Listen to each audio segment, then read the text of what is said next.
Welcome back on the AM show. It's now time for us to talk about pesticide risk reduction and that campaign going on. So the foods you consume, do you actually take stock? I mean, you can't look at the food and tell that, oh, there are a lot of pesticides in this food and all of that. But sometimes it's also where you get it. Are you going organic and all of that? All of these are crucial. And that's why there's this campaign, which is why I'm very pleased to have to join us in the studio. Our guests, Solomon Ajimandua, Communications Specialist, CAB International. And there's also Elvis Opoku, Agricultural Officer, PPRSD of the Ministry of Food and Agriculture. Gentlemen, thank you so much for joining the conversation. Thank you. Pleasure. All right. I think it's only fitting to start from the standpoint of the pesticide situation and the risk situation in our country. Where are we? And do we have metrics that we're even using to check on these in Ghana? I'll start with you. Yes, thank you very much, and a very good morning to your cherished viewers. The food safety situation in the country, I wouldn't say it's dire, but it's of a concern to us. Okay. At the moment, when it comes to pesticides, I know we'll come to the details, but to start with, what we are experiencing is the fact that because of climate change, the pests that trouble our farmers are also evolving. And for that reason, our farmers are using a lot of these chemicals in order to be able to deal with them. So whilst we are doing that, what happens is that you are trying to solve a problem, but because you are frustrated and desperate to deal with the situation because it's very worrying, your action at times, it's kind of an overkill. And then you end up in solving one problem, you create other problems. So now you are protecting your plants, but at the same time you are creating food safety issues. Right. And that is where we are becoming increasingly concerned, and the reason why we want to talk about it, so that it is not that we are not supposed to do this protection, or the farmers should not use this or that, but awareness must be created about how we are doing it in order not to end up poisoning ourselves or finding ourselves in a lot of problems. So it's an increasing phenomenon, and we want to draw attention to it at all costs. That's interesting. Let me come to you on the same point before we proceed, because you are with the Ministry of Food and Agriculture. I'm sure some of these statistics come on your table. What is the situation? Well, what I would like to say is, looking at the pesticide risk issue in Ghana for now, like my brother said, it's not too worrying, but we wouldn't want it to get to a point where it goes off hand.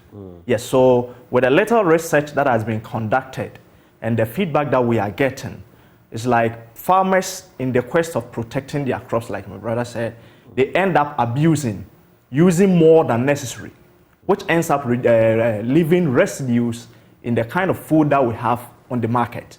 Yes, so research has been carried out by various institutions, and we realize that for some of these produce that we come across, you might find traces of pesticide residues in them, which of course, when we keep on taking them, long term, it is going to affect us. Carcinogenic stuff and all of that. Exactly.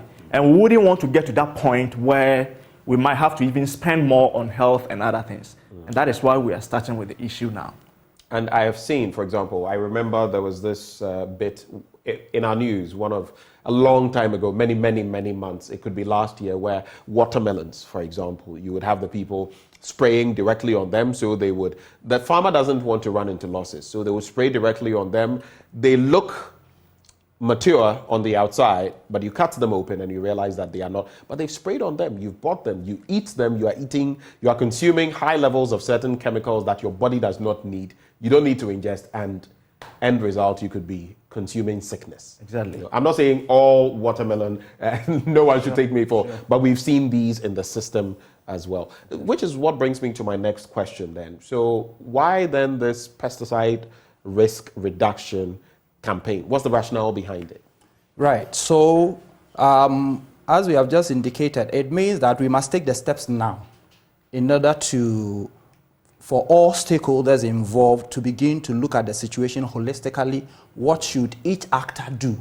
It's not always just about the farmers. Yes, they are the focal point, but along the chain, you have different actors who are all responsible for something.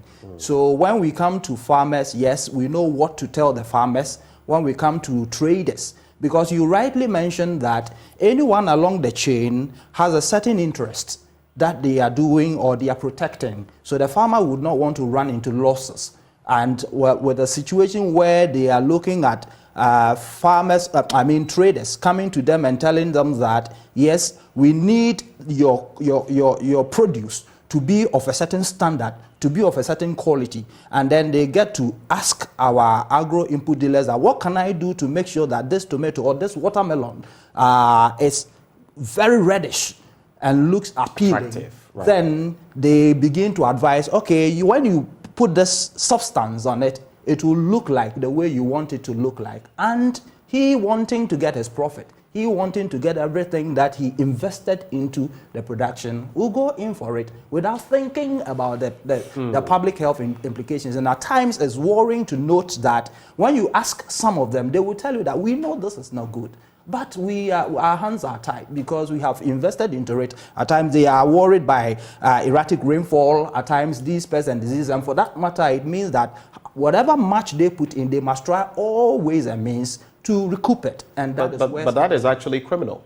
In other jurisdictions, Europe and other places, you can't do that. And if you're found doing that, it's basically criminal because you're endangering lives. Exactly. And you're going to create problems for the health system, like you said. Exactly. Like, so when you made mention of it being criminal, in fact, it's criminal in Ghana. If we are talking of the pesticide industry, the whole act that is regulating the pesticide industry is the Act 490, that is Environmental Protection Agency Act 490. And it provides safeguards because we know the pesticides are risk substances. Yes, so it provides safeguards for whoever wants to use the pesticide to use it safely. But the problem is with one, for we the regulatory agencies, we are understaffed. And if we are talking of farmer extension ratio, it is just like about one extension officer to more than 600 farmers. So we are not able to cover all our farmers. Very difficult. Very difficult. The same thing happens to the other regulatory agencies. Then another point is our farmers, most of them are not able to also read. Because when I made mention of the safeguards, the pesticide label, every product that you buy, the pesticide, it has a label. And the label provides all the information that is required for that product to be used safely so that you don't raise any health and other environmental concerns. But because most of our people are not able to read and even understand the label. I was just about to get to that. Exactly. They just do anything. On the label, one critical thing that we stress on is the pre-harvest interval. After spraying, how long does it take for you to even harvest? Some of these people are spraying it and a few days later. Exactly. They are putting the products on the market. It could even be the same morning that the off-taker has come to take the produce away. That is where they apply. Dangerous. So exactly. So when you look at some of the documentary we are showing on this, yes, we went to the field shooting this documentary and they were telling us we saw it happening right there. And they will tell you that, yes, this is what the market people are telling us, that, yes, you need to do this in order for us to be able to have robust produce that can withstand the rough nature of our terrain before we transport them to the cities. And again, what you say, it's criminal. It's endangering lives, but this is what is happening, and we need to really speak to our farmers and the other actors to do the right thing. Coming back to you, so who are those behind this initiative? I want you to just elaborate briefly and tell us about the scope, really, of this campaign. Okay, thank you. So you see my brother with a nice T-shirt, Kabi. Yeah. All right, so Kabi is behind everything that we are doing now. Okay. And in fact, they are not doing in isolation. They are doing in collaboration with the other regulatory agencies. So for myself, I'm from the Plant Protection and Regulatory Services Directorate. We implement Part 2 of the EPA Act because the pesticides are being applied on crops. Our main aim is to protect these plants, and we have to ensure these pesticides are applied safely. Because of the food safety concerns that are also coming in, we also have our brothers from the GSA Ghana Standards Authority, Food and Drugs Authority, Food Research Institute, and EPA, the regulators of these pesticides. Everybody is on board, and together we want to drive the agenda. We want to send the message to all actors in the state, in the chain, for them to know the right thing to do. Because you said it's criminal. Yes, it's criminal. per the EPA Act, is criminal. If you offer any produce that has been sprayed with pesticides for sale, it's a criminal offense. And the jail term is 2 years. But we don't want to start arresting farmers. We don't want to start harassing traders and other things. And that is why the campaign is coming. You made mention of the scope. The scope is nationwide. We are not looking at Accra only. We are not looking at Kumasi. In fact, most of the farms are not here. They are in the rural areas. Exactly. So. Exactly. So we are looking at nationwide. And interestingly, Kabi they started long ago. 2012, they came out with a program that is the Plant-Wise program. And the Plant-Wise program sought to equip our extension officers with the needed knowledge, information to properly diagnose. Because we say that understanding the problem is part of the solution. So if they are able to diagnose the problem properly, then they can recommend the correct product for the management of the issue. So that training has gone on, and it has now evolved from Plant-Wise to Plant-Wise Plus. Okay. Realized that they were using the products, but the food safety issues are coming in. So with the Plant-Wise Plus, what we intend doing is to still offer the help to farmers. But this time around, we are focusing on the biorational, the less toxic products. That is what we want to champion, so that the farmers will concentrate on the less toxic ones that are environmentally friendly, that are friendly to human lives and other things, yes, instead of the more synthetic ones that are so serious to the environment and anybody that comes. So my final questions to you, who are your target audience and who should be concerned about all of this? I mean, is it just the farmers, for example? Who are those in the value chain? And who should be concerned about this? Because you never know where you are going to consume what, which food, which party, and you go and eat something. And you know, our bodies are interesting. Some people are more sensitive than others. Someone may take something and have food poisoning. Another person takes it, doesn't, but you may have complications. So those two questions to both of you, and then we wrap. Yes, I will just start by sharing a testimony a farmer shared recently when we held a multi-stakeholder forum.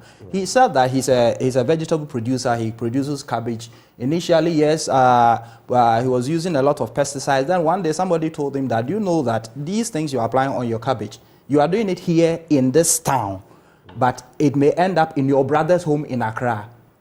He said that is when he began to think. Yeah, you think, oh, I'm sending it out there. I'm sending it out. It has a way of coming back. It has a way of coming back to you. So it tells you that somewhere along the line, everybody must be concerned.